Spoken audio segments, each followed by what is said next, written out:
स्वागत है आपका इंस्टा भारत टाइम्स पर। ये वीडियो काफ़ी वायरल हो रही है आपकी, जिसमें हज़रत टीपू शहीद रहमतुल्लाह अलैह की सरजमीन पर आप पहुंचे थे। वहां पर उनकी ज़मीन पर किसी ने गलत चीज़ों का इस्तेमाल हो रहा है बोलकर आवाज़ उठाया था। क्या मामला है, तफसील बताएं। वहाँ पर 68 यानी कि 68 प्रॉपर्टी जो औक़ाफ़ के अंदर जो मामलात हैं जो रुके हुए थे, उसके अंदर जो नाजायज़ तरीक़े से अलाट किए हुए हैं। और वहाँ पर क्या था, सबसे पहले एक बिल्कुल गुंबज के सामने रोड के इस तरफ 1 एकड़ 9 कुंटे ज़मीन है, वो चकबंदी में है। वो वहाँ पर एक मेमोरियल हज़रत टीपू शहीद के नाम से मेमोरियल बनाने के नाम से जो औक़ाफ़ की तरफ से हुकूमत के 2 करोड़ रुपए सैंक्शन हुए थे 2017 में। तो उसी टाइम 1 करोड़ रुपए सैंक्शन हुए, फिर 6-7 महीने पहले भी 1 करोड़ सैंक्शन हुए, तो उन्होंने ऑब्जेक्शन किया हुआ मिस्टर अली मुल्ला ने। अब इसी तरह से जो है और भी जो प्रॉपर्टी की तरफ जा रहे थे, तो ये अचानक जो है एक क़ब्रिस्तान की तरफ लेकर गए।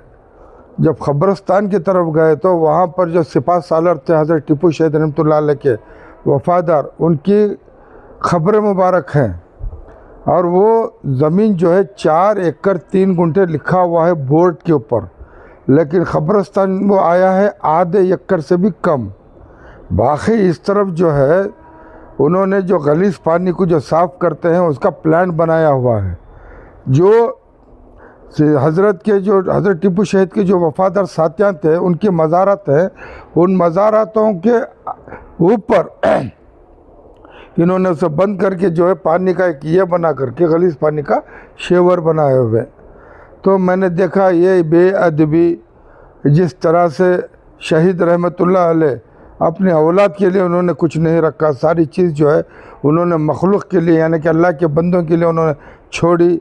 उसके अंदर खानखाहों के नाम से, मसाजिद के नाम से, अच्छा आशुर खाने के नाम से, इसी तरह से जो है हर मज़हब के झाड़ने वाले को जिसे तोटी बोलते, चंबार जिसे बोलते, हर ज़ात के लिए उन्होंने ज़मीनें अलाट की थी। और हर जगह जो है मसाजिद के साथ में उन्होंने कहा, उनके ख़िले में जो है हर मंदिर को उन्होंने जगह दी थी, ताकि उनके अंदर भेदभाव नहीं था। सेकुलरिज़म जिसे बोलते हैं उसके ऊपर उन्होंने काम किया। जो अल्फाज लकुम दीन नकुम वलियद्दीन जो हम लोग अल्लाह की तरफ से आई, उसके ऊपर उन्होंने अमल किया। अफसोस सिर्फ श्रीरंगपट्टन ही नहीं, उसके अलावा रियासत के अंदर और शहर बेंगलोर के इर्द गिर्द और रियासत में जितनी मिल्कियत हज़रत टीपू शहीद रहमतुल्लाह अलैह ने जो अलाट की थी, वो सारी ज़मीनत के अंदर जो खपले हुए हैं, जो इसे बर्बाद किए हुए, ये बर्बाद करने वाले कौन थे, इसके पीछे अगर जाना ज़रूरी है। क्योंकि जिस तरह ये सारी मिल्कियत उम्मत मोहम्मदी सल्लल्लाहु अलैहि वसल्लम के काम आना चाहिए था। हमारे यहाँ गढ़ने के लिए जगह नहीं, क़ब्रिस्तान नहीं है, इसके मुतालिक कई मरतबा मैं बोल चुका हूँ, लेकिन अभी भी लोगों की जहन में यह बात नहीं आ रही है। मुट्ठी भर है आज बड़ा मकान, उसके अंदर ही हमारे हड्डी गलती भी नहीं, बाहर डाल करके लोगों को दफनाया जा रहा है। ये जहालत इस कौम के अंदर आई है। तो इससे पहले 2017 में कौन चेयरमैन था औक़ाफ़ के अंदर, कौन अलाट किया था 2 करोड़ रुपए मेमोरियल टीपू शहीद रहमतुल्लाह अलैह के नाम से जो बनाने की थी, वो क्यों नहीं बनी, वो पैसा कैसे गया। इसी तरह से नाजायज़ तरीक़े से उस दौर के जो चेयरमैन रहे, मेंबर्स रहे, जो इन्होंने कमेटियाँ बनाती गए, वो कमेटियों के ज़रिए इन्होंने कितना हमारी मिल्कियत को फ़ायदा पहुंचाया और नुकसान हुआ, ये भी आवाम के सामने लेकर के आए। इनके पीछे भी अब तहक़ीक़ करना है, वरना ऐसे बोर्ड की ज़रूरत ही क्या है जो हमारी मिल्कियत भी जाए और हमारे लिए कुछ काम भी ना आए। उल्टा गैर मुस्लिम जो मिल्कियत जो औक़ाफ़ की उन्होंने कब्ज़ा करते हैं, तो वहाँ जाएंगे तो फिर फसाद, फिर झगड़ा, ऐसी नौबत कौन लेकर के आए। यही लोग जो औक़ाफ़ के अंदर बैठे हुए हैं बोर्ड बना करके, तो मैंने कई बार उनसे भी पूछा है। अब यह मसला फिर ताज़ा हो रहा है। उस वक्त के CEO कौन थे, चेयरमैन कौन थे, मेंबर्स कौन थे, कैसे पैसे अलाट हुए। और अभी 3 दिन पहले मैं दावणगेरे का दौरे पे था, फिर चित्तलदुर्ग में था। वहाँ पर हमने सदा इत्तेहाद की टीम को लोगों से कहा कि आप तमाम अकायद के लोग अपने अपनी जगह के ऊपर अपने ईमान अपने अकीदे पर कायम रहते हुए एक प्लेटफॉर्म पर आओ। तो एक नाम हमने सदा इत्तेहाद के कमेटी के लिए दे करके आया। तो तब मुझे वहाँ पता चला जो ये साबिक चेयरमैन 1 साल का रहा अनवर बादशाह, किसी मस्जिद को 50 लाख, किसी को 20 लाख, किसी को 5 लाख, यानी कि उन लोगों को अपनी तरफ करने के लिए वहाँ का माहौल उसने इस तरह बिगाड़ कर रखा है। वो किसके पैसे थे? क्या चित्रदुर्ग डिस्ट्रिक्ट के लिए पैसे थे उस टाइम? ये भी ज़रा सवालत करना, इंक्वायरी करना है। अब रही बात 2 मरतबा जो बीजेपी से आया हुआ शाफी सादी, आज वो जनाब अबू बकर मुस्लियार साहब को दिखा करके मौजूदा जो वक्फ चेयरमैन और वक्फ बोर्ड जो मिनिस्टर है उसे दिखा करके शो मर रहा। तो उसे भी चाहिए था, उसके दौर में कितना घोटाला हुआ। और मज़े की बात यह है, समझना यहाँ बहुत ज़रूरी है, मौजूदा जो वक्फ जो मिनिस्टर बना हुआ है ये इंसान स्क्रीन कमेटी का चेयरमैन वो अनवर बादशाह को बनाता है। वो अपने हिसाब से कमेटी बनाएगा, उसके अंदर ना कमेटी का और ना चेयरमैन का दखल है।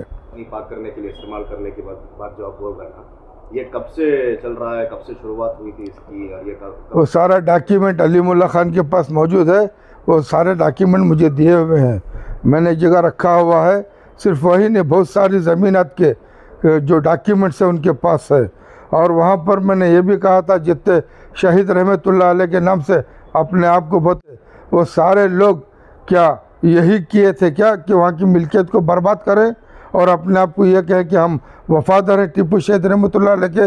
और इत्तेफाक से मैं वहाँ पर गाड़ी पार्क किया तो बोलता कि 100 रुपया, 1 घंटा गाड़ी पार्क करने के लिए 100 रुपया, ये पैसा कहाँ जा रहा है? वैसे तो सेंट्रल गवर्नमेंट के अंदर जगह है, तो ये कॉन्ट्रैक्ट किसने दिया? ये कोई पूछने वाला नहीं है इनको। अरे वहाँ पर आते हैं मेहमान जो है टीपू शहीद रहमतुल्लाह अलैह के मोहब्बत में देखने के लिए कि भाई इन्होंने क्या निज़ाम चलाया था, इस रियासत और मुल्क के लिए इन्होंने क्या पैगाम दिया था, ये देखने के लिए जब लोग आते हैं तो एक गाड़ी के लिए 100 रुपया मांगते हैं। तो ये कहाँ तक जहालत है इनकी। और मैंने वहाँ भी ये भी देखा है, लोग बैठ कर के अंदर खाना खा रहे थे, हाँ, उनके लिए एक इंतज़ाम नहीं हो सका। तो अभी आपका जो ये इशू उठा रहे हैं आप, तो ये वक्फ बोर्ड की इल्म में है क्या? यही तो अब सब लोगों से ये नाराज़गी है कि वो दुख से बोलते चेयरमैन साहब, हम कई मरतबा हमारे जो कमेटियों के बारे में, मिल्कियत के बारे में जब जाते हैं तो उन्होंने सब देखते हैं और बोलते हैं कि थोड़ा रुकिए। तो उनकी तरफ से जो है एक तरह से मायूस होकर के वापस आ रहे हैं। वो भी समझते हैं कि उनको कहाँ पर रोक रहे हैं, किस ने उनको रोक रहे हैं, वो भी उनको मालूम है। यानी कि जो आते हैं पैगाम में, मतलब ज़रूरत के बातें लेकर के, वो लोग खुद बोलते हैं कि चेयरमैन साहब की इन्होंने रोक रहा है, काम करने नहीं दे रहे हैं। इससे फ़ायदा किसका है? जो है इन्हीं का होगा, जो अपोजिशन बन के बैठे हुए कमेटी में यही होंगे, या नहीं आवाम का होगा। ये आवाम फैसला करें। और मैं मुतवलियों से भी गुजारिश करता हूँ कि आप अपने ईमान के लिए, अपना आखिरत के लिए सोच करके जो हक़ है वहाँ पर बात कीजिए। जो मिल्कियत गई उसका रिकॉर्ड चेयरमैन साहब के सामने लाइए। अगर जो भी रोकना चाहता है तो इंशाअल्लाह उनके अपोज में हम सब मिल कर के बात करेंगे। ना ऐसी मिनिस्ट्री चाहिए, ना ऐसी कमेटी चाहिए जो उनके मुफाद के लिए काम करते हैं। अभी 2017 के अंदर जो पैसा रिलीज़ हुआ, कौन चेयरमैन था, कौन ECO था, कौन कमेटी, सब इंशाअल्लाह RTA में निकालेंगे, उसके बारे में बात करेंगे। Your support is important. Please don't forget to subscribe.